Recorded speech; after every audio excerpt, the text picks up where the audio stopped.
Our 10,000-mile road trip in 99 days. Sounds like a Jules Verne novel, doesn't it? Yet, I'm here to say that we did it. That odometer is right. No joke, we put on all those miles in 99 days. And if you're wondering where we all stayed, the challenges that we faced, the things that we saw, you've come to the right place. In this episode of Sightseeing Sally, I'm going to give you the inside scoop.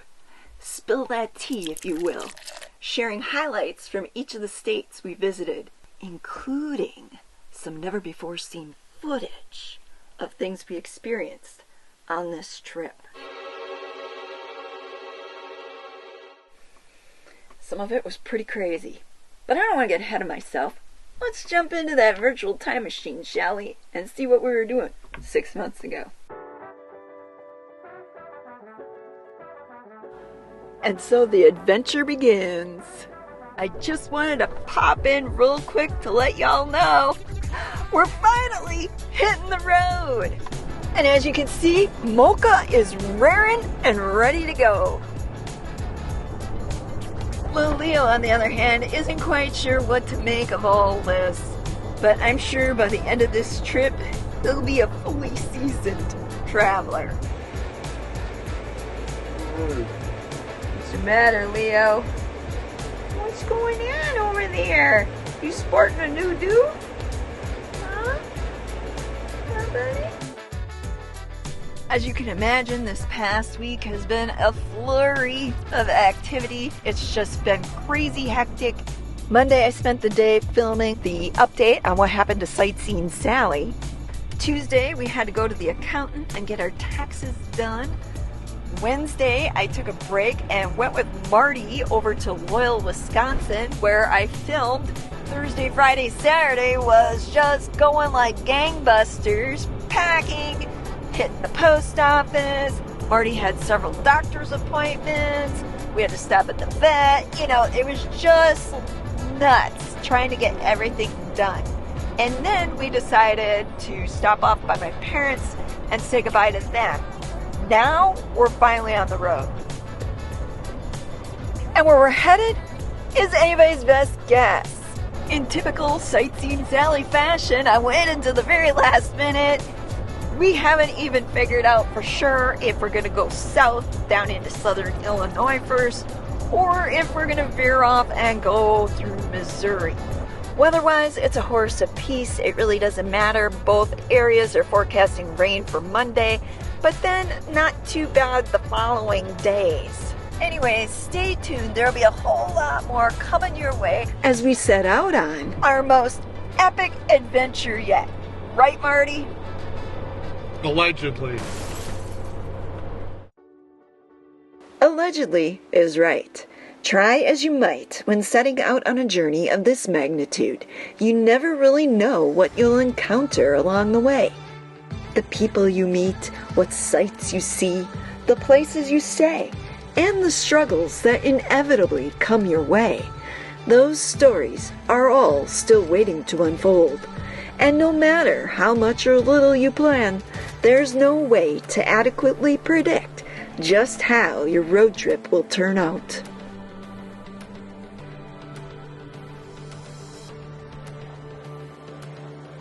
That was probably one of the smoothest rides through the city.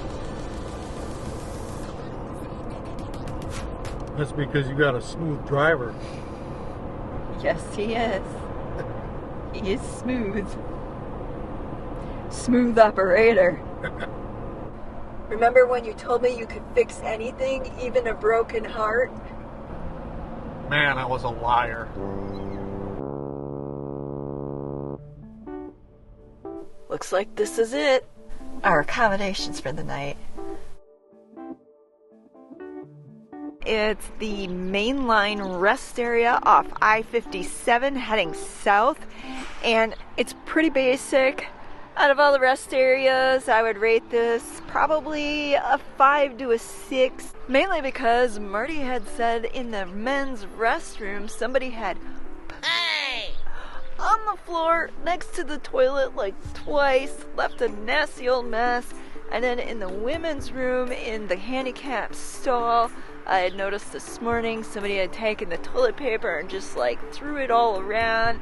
That, and in general, this rest area seems a little outdated compared to some of the other ones along the interstate. But hey, who's complaining? It was a free night stay after all. You can take it with a grain of salt. My impressions, some people may not agree with. The other thing that's interesting about this particular rest area, it's named Mainline Rest Area for the very reason that this is along the same route as the Illinois Central Gulf Railroad, which you can still hear trains in the background when you spend the night here. Construction started on the railroad in 1851. It stretched out 366 miles from Chicago all the way down to Carroll, Illinois.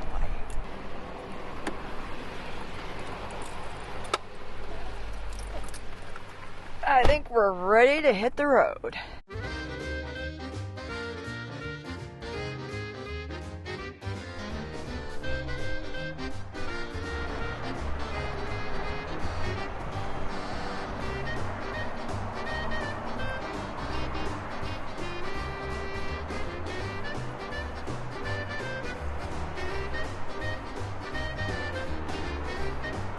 He doesn't even have a leg to jack up. Poor little guy. One thing that sets Illinois apart from Wisconsin is how easy it is for travelers to actually get out and enjoy their travel. And what I mean by that is, up in Wisconsin, we have very few rest areas, which if you've ever traveled with an RV, it is just a pain in the rear to have to take a rest at a gas station. Here in Illinois, the fibs, and I say fibs with all the love and kindness, but here they have rest areas like every hour, hour and a half or so down their interstates. It just makes it really easy for people who like to RV to travel the state. When you want to take a rest, take a bathroom break, stop for lunch, whatever, all you have to do is drive up and pull into a slot, and then when you're ready to leave, you drive out. There's no fighting with traffic, trying to pull in, squeeze in somewhere because the gas station isn't equipped to handle RVers. It's just really convenient to pull into a rest area.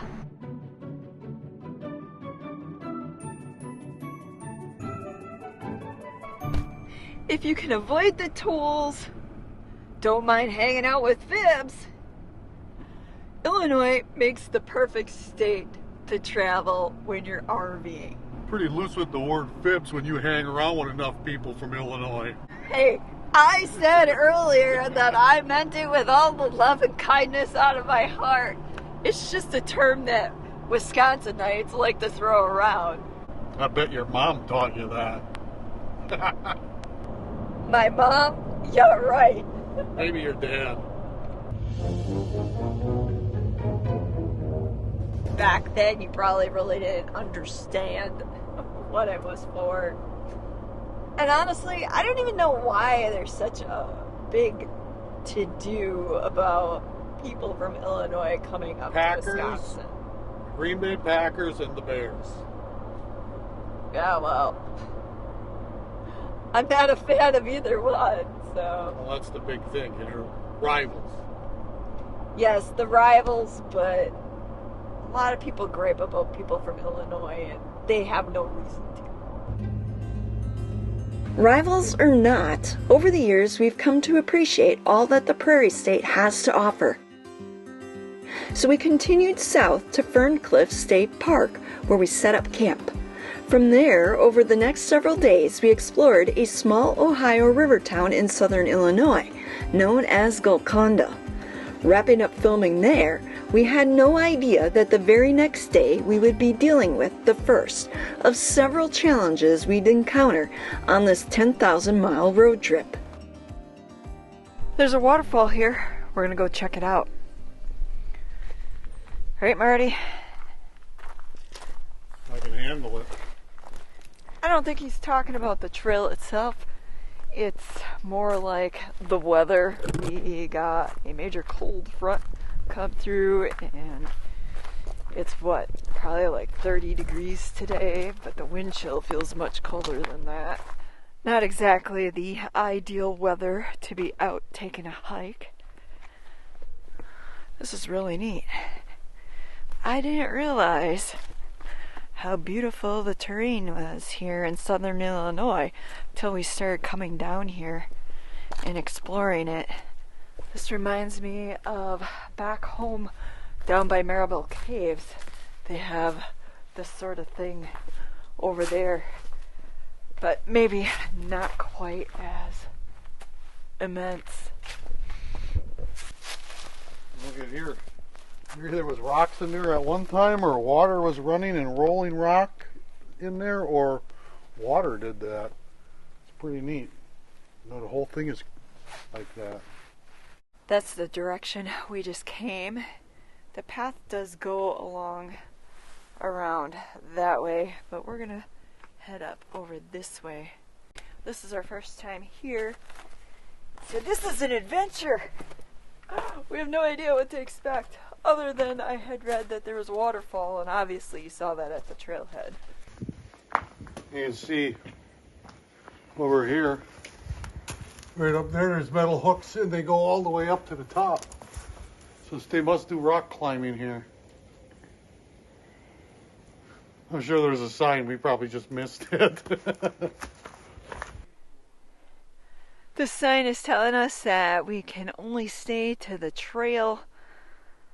We can't hike off of it, unlike back this way, where you can hike off and cross over.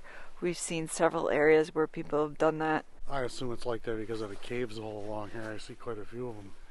Yeah, they may not want people getting trapped in the caves, or... You might have to do with the bats too, with that mold or virus or whatever that kills them. That white nose syndrome, I think is what it's called, that we saw information on that down in Missouri.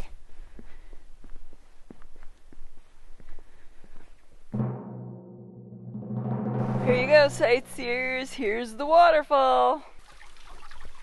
Can you see it? There it is. Yeah, you can barely hear the trickle. Looks like this area could use some rain. You can see that in the last 24 hours, it's been cold enough that even icicles have formed along this little waterfall. My voice sounds like Peter Brady hitting puberty for some reason today. I'm glad we didn't have to hike 5 miles to see this, though. The cold wasn't the only challenge we faced here. We were getting ready to leave and ran into a problem. Marty had to run into town and get some parts. It seems we've sprung a leak involving our hot water heater. Don't ask me to explain it because I have no idea. All I know is that there was a lot of swearing involved and a valve that Marty took out of here somewhere. Along with that, he's also expecting to pick up a heating element for the same hot water heater, because before we left he had installed this timer so that instead of having to use LP all the time to heat our water, we could use electricity. But as it would turn out, that heating element in that hot water heater is as old and original as the camper, and it also went out on us. Since I'm waiting on Marty, I thought I'd give you a glimpse into where we've been staying. This is the campground portion of Ferncliff State Park, which is outside of Goreville in southern Illinois. Over there you can see they have pit toilets. Oh, right there. There's the pit toilets. Up over there they've got a shower house, which is closed for the season. And then over beyond the playground equipment, kind of off the road curves off and then there's a little drive there. You got your dump station and fresh water, and then there's also dumpsters for your garbage. We like staying down in these parks in the off season because, as you can see, there's like nobody here. Besides us, there have been 2 other campers that have been here the whole time, and then a few stragglers, you know, overnighters that come in for the night and then leave promptly in the morning. In our explorations, we've been finding that Illinois has some really nice state park campgrounds. And they're a bit more affordable than, say, in Wisconsin, where you have to pay an entrance fee on top of your camping fees. Here, you don't have to pay an entrance fee, and they don't charge you extra for being out of state like our wonderful state of Wisconsin does. Oh look, while I was gabbing, Marty came back. Let's go find out from him whether or not he was successful in securing the part he needed. Well, Marty? Pressure relief valve got hot and cold too many times, and the little rubber seat on it rotted away over the years, and it was leaking by, so it wasn't working. And I can't get one for right now, so I'm putting a temporary plug in until we get the part in. We'll just get a general delivery somewhere. Well, there you go. You heard it from the expert. Thankfully, we'll still have hot water. Not like we couldn't heat up water on the stove. It's just that would put a damper on taking any showers. We'd have to take sponge baths. Well, we do have a bathtub. I suppose we could fill up enough hot water in there and take a bath. What you doing? It's bath time for the baby beagle. She don't look like she's enjoying it too much. Oh. Problem solved. We set our sights to Missouri and one of our favorite campgrounds, Big Spring. However, upon our arrival, we discovered the campground was closed. I don't want to throw anybody under the bus, but somebody apparently forgot to check the National Parks website. But I don't know who that would be. After checking other campgrounds nearby, and finding them closed too. Go figure, right? We put the pedal to the metal, drove another 230 miles, and landed up in southeast Kansas, where we spent 6 days exploring the area.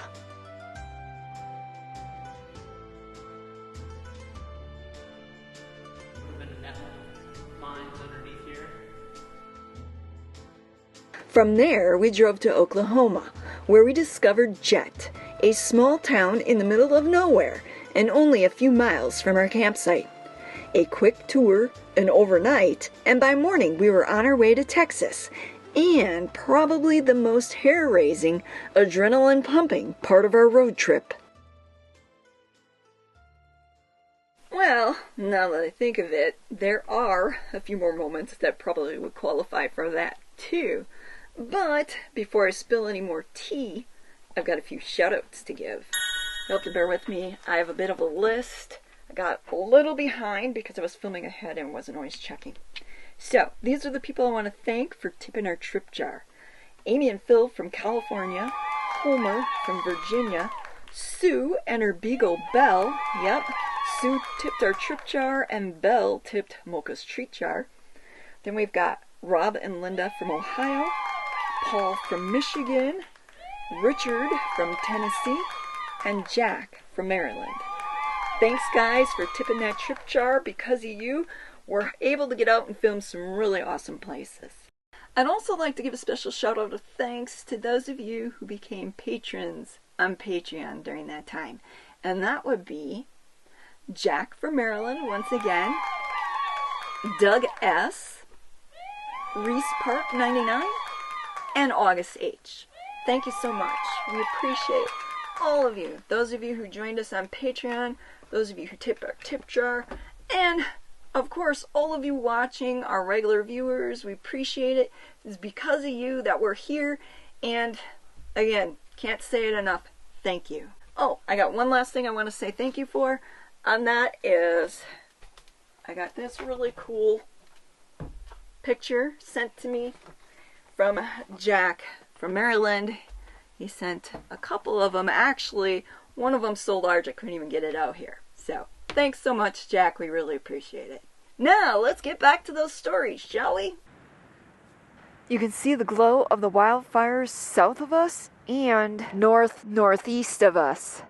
It's just unbelievable. Earlier today, you could just smell the smoke, and it just hung heavy in the air. Every now and then, you can just see flames shooting up. We've never seen anything like this before, except one other time, and that was here, of all places. Do you remember, Marty, the last time we saw wildfires like this? Where was it? Here. See? The exact same spot, but they were burning in the other.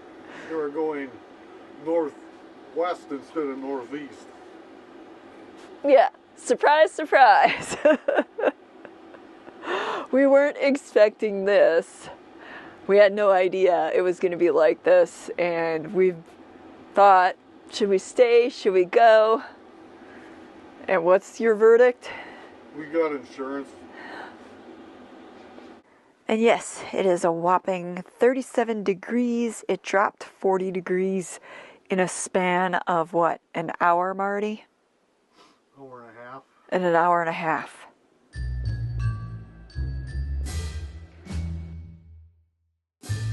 Making our way to Petco, and you can see the plume of smoke rising out there.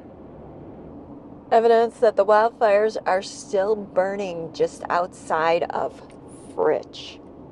Good news is that the winds from yesterday have died down. Coming up, you can see over here to my left where it has already burned, gone through.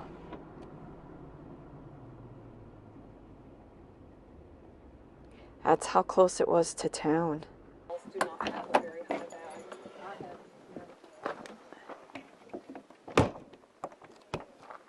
can see it's really super hazy out now from all the smoke.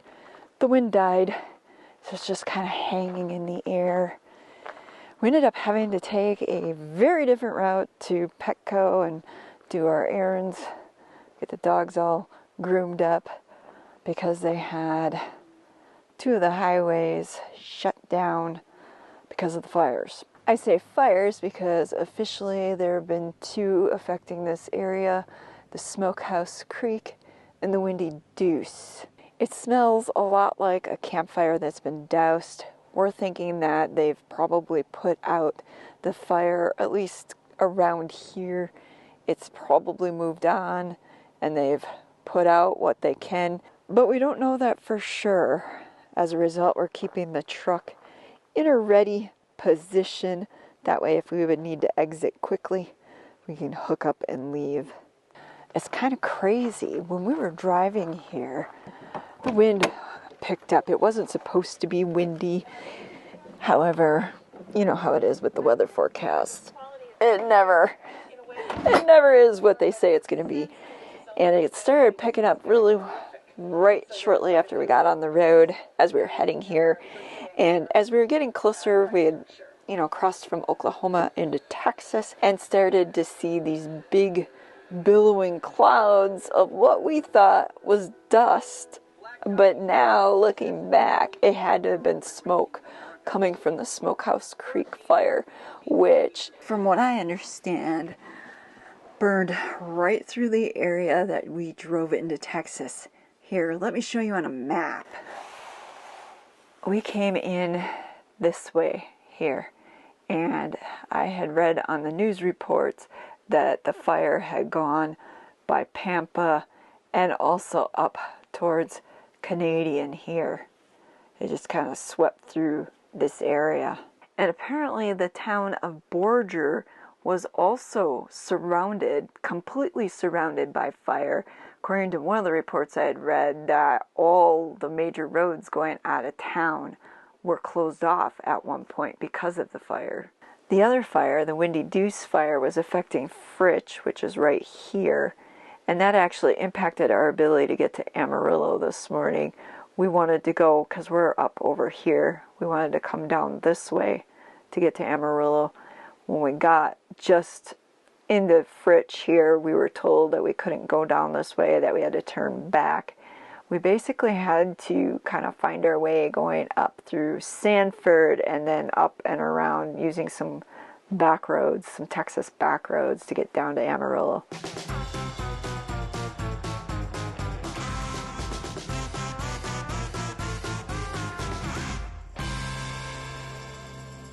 As you can see, we're still here. The wind picked up overnight. We actually had some snow, some sleet, some rain. You can see a little bit of the snow left on the ground. Most of it's melted. It's roughly 38 degrees out here. Obviously, we're not going anywhere today unless we'd be forced to. But based on what I'm seeing around us, I don't think that's going to happen. I think we're in the clear. I'm going to go back inside where it's warm and toasty. You can see Marty hanging out with Mr. Leo. Little Leo.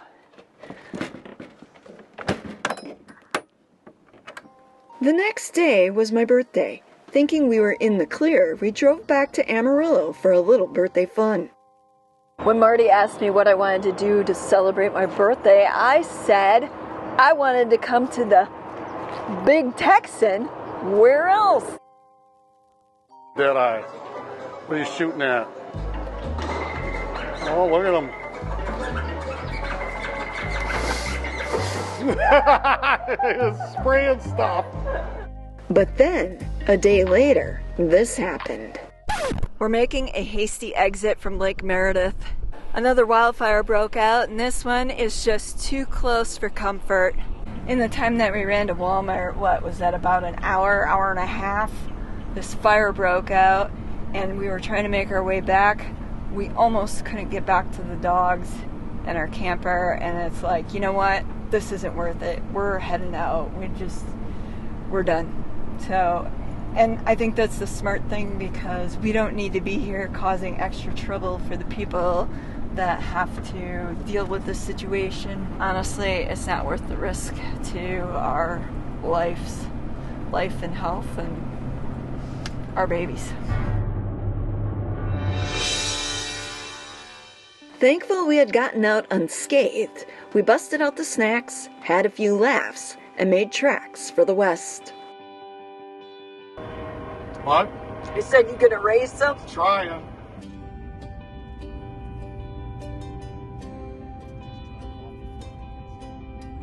That's incredible. Should have. Darn it.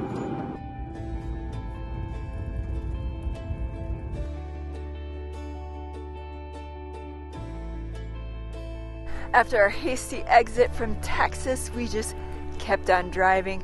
This is where we're at currently, getting ready to leave. We spent the night here in Lordsburg, New Mexico. They have a veterans park here where you can camp. Well, boondock, because they don't have any actual hookups here. You have to have your own solar or whatever if you need electricity and water. I realize we're just kind of skipping through New Mexico here. We spent a lot of time here last year filming. We decided that for this year, we're going to move on and check out some other places, like maybe Arizona. We've got more swearing going on. To all of you who think life on the road is just one big bowl of happy-go-lucky jelly beans, unicorns, and rainbow Skittles, let me clue you in on something. It is not. With Marty on the job, our problem was solved in no time, and we were Quartzsite bound. There we spent 2 weeks boondocking in the LTVA, or long-term visitor area for those who don't know, exploring sites we hadn't seen before and meeting new people. You're prospecting on a mining claim, and you're gonna get the sheriff. You're on a mining claim. Here's my phone. Call him. Call him. Call him. Neither one of you guys will call him. Me walking around on BLM land is not against the law. Let me be clear. Marty was not prospecting. If you look in his hands, you can see all he's holding is some filming equipment. Since we didn't want any further trouble, aka land up in Hokey, we stayed clear of that portion of the BLM for the rest of our stay in Quartzsite. And interestingly enough, unbeknownst to us, that wouldn't be the only hostile action that we saw in the Grand Canyon state. when we were filming over in Quartzsite, Arizona, we ran into this guy. With the brass knuckles, you gonna use them?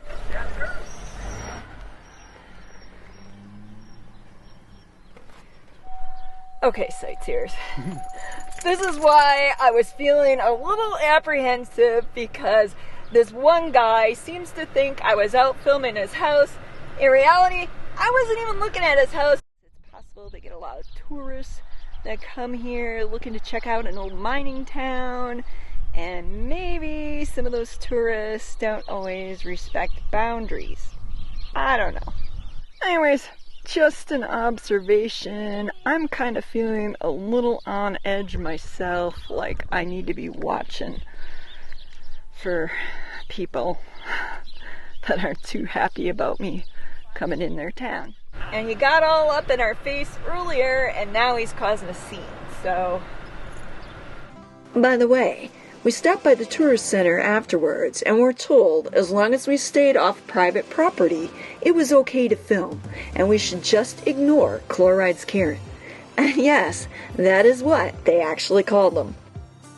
I would like to add that the majority of our interactions with people on this road trip were positive, by far and large. We met a lot of people throughout the United States, and for the most part, people are kind, generous, friendly, very interesting to talk to, and overall, they made our entire trip that much more worth it.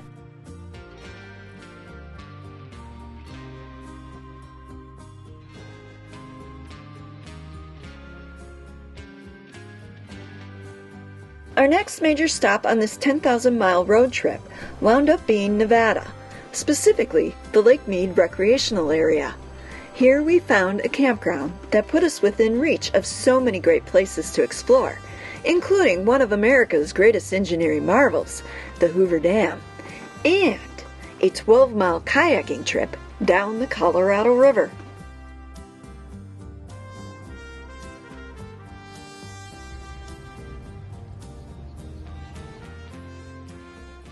Ah, the story of the dog who owned a dam.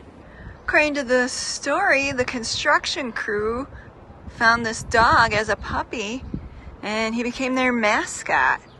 And this is where he's buried. It's a great story until you get to here. I'm gonna warn you, sightseers, it's pretty brutal. Their beloved dog died when he fell asleep under a truck and was run over by a driver who did not see him. My heart, I don't think I'll ever be the same after reading that. Rest in peace, puppy.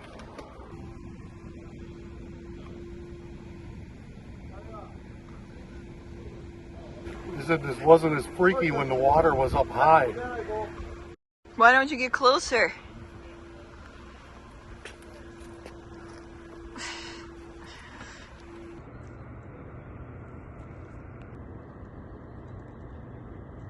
We're going to start seeing some leftover scaffolding on the right-hand side.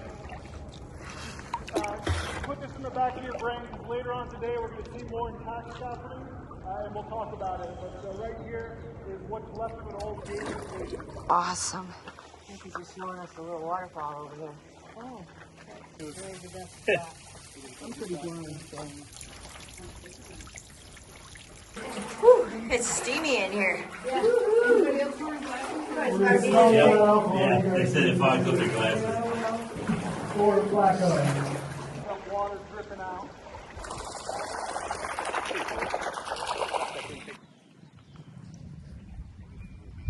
This is incredible. What an amazing experience. I highly recommend doing this if you get a chance.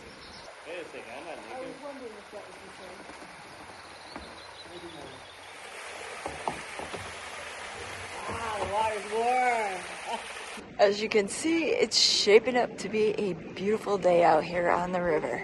I decided to go with a tour just because I've never kayaked down here or paddleboarded. Figured it was the best way to experience the canyon, and I have to say, our tour guide's doing an excellent job. Directly in front of us where all that greenery is, that's the White Rock Canyon Trail. So we're going to see that White Rock Canyon and they have to traverse over to the beach that we're going to.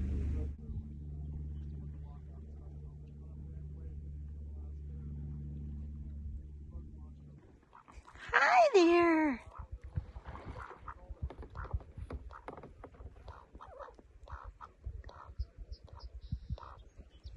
They're like right there. I could literally reach out and touch them. I know. They'll peck at you probably. They're curious. They want to know who I am. What is this thing floating on this water with us? Yeah, why are they invading our territory? That is just so cool. Made it 6 miles so far.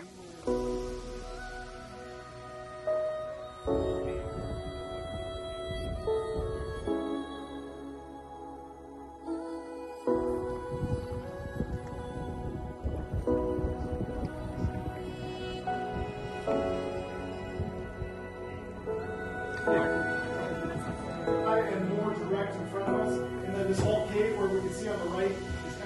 We're coming up on the end of our 12 miles. That's right, I just kayaked 12 miles from the Hoover Dam all the way down to, I think it's called Willow Beach.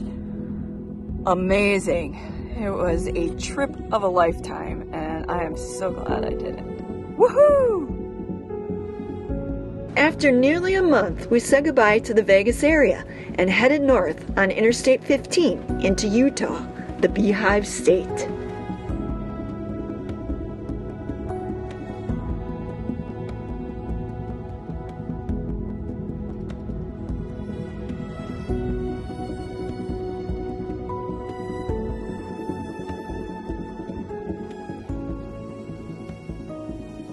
Utah, for those of you who don't know, ended up being one of the major highlights of our trip. Neither Marty and I had ever been there before, and we were just amazed by the scenery, from the snow-capped mountains that were all around us to the valleys with their small towns. There was just so much to see and do there beyond the national parks that are there that we're just looking forward to the day when we can go back. In the meantime, I have a ton of memories and video footage to look back on. After Utah came Idaho and a short stay on some Bureau of Land Management land off the interstate. Though the weather had changed, and not for the better, it didn't stop us from exploring parts of the Oregon Trail and Soda Springs.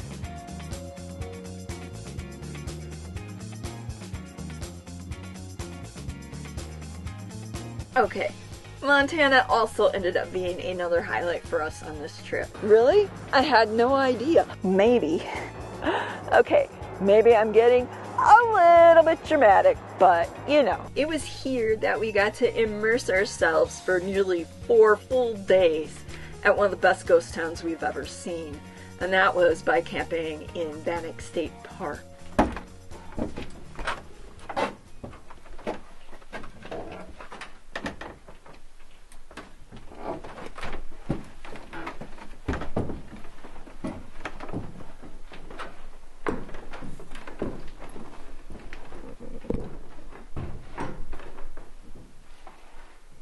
Should we sit for a moment and just listen and see if we hear anything?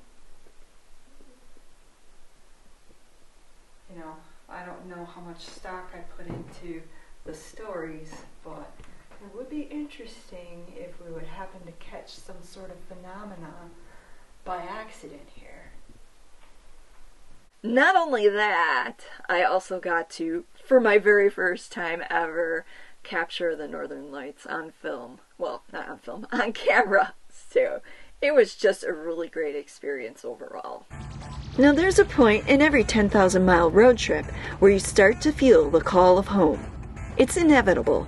For us, it started as we were driving through Montana and into the Rockies. Because of it, Wyoming was seen via the windshield and a rest stop at their welcome center. South Dakota along Interstate 90 was more of the same. At least, the first half was. Once we got to Wall Drug, we slowed down our pace and had fun, recreating portions of a family road trip I took in the summer of '80, minus the little side trip Marty and I took into northern Nebraska. That was just something we did for the fun of it. The one thing I'd like to say about South Dakota and then Pickstown, the town that we explored while we were there, is that for me it was really interesting to be able to go back 44 years later. What? Yeah, I know. It's been 44 years since 1980. And to be able to kind of put that connection with my family's history, that personal connection, just really made it a unique experience. And that's all I'm going to say about that. I remember when we came out here, it was late August, 1980, super hot. And of course, after looking at the town, we came down by the dam, and I remember thinking, oh, this is so boring. Why are we here?